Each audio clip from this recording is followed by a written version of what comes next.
Since late December 2025, Iran has been engulfed by nationwide protests that started over economic hardships but quickly escalated into a broader anti-government uprising. Demonstrations now span all 31 provinces and have become some of the largest and most violent in years. Origins and spread of the protests.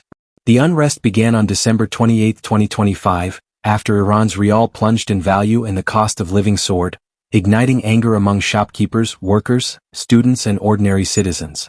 What started as demonstrations against inflation and price hikes has increasingly shifted toward calls for political change and resistance to the theocratic regime. Protesters have taken to the streets of over 180 cities, marching, chanting slogans like, "Death to the dictator," and demanding accountability from the country's leadership. Death toll and arrest. Rights groups reporting from inside and outside Iran say the death toll has now surpassed 500 people, including civilians and demonstrators across the country.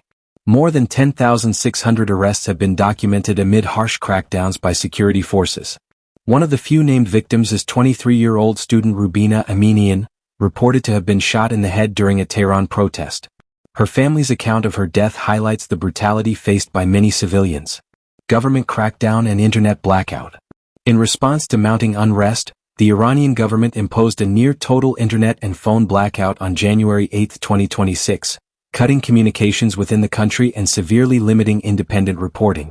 Security forces, including the Islamic Revolutionary Guard Corps (IRGC) and police, have been widely accused of using live ammunition, tear gas, beatings, and mass detentions to suppress demonstrations, actions that human rights groups describe as unlawful and disproportionate. Political context and international dynamics. The Iranian government has sought to frame the protests as influenced or stoked by foreign actors, while simultaneously declaring 3 days of mourning for security personnel killed during clashes. On the diplomatic front, U.S. President Donald Trump has publicly stated that the U.S. is weighing strong options, including military responses in light of the crackdown, a comment that has further heightened tensions between Tehran and Washington. Trump also said Iranian officials have reached out to explore negotiations amid the crisis, though his administration has stressed support for demonstrators' rights. Iran's parliament has responded by warning that U.S. and Israeli forces could be considered legitimate targets if they intervene militarily. Global and diaspora reactions.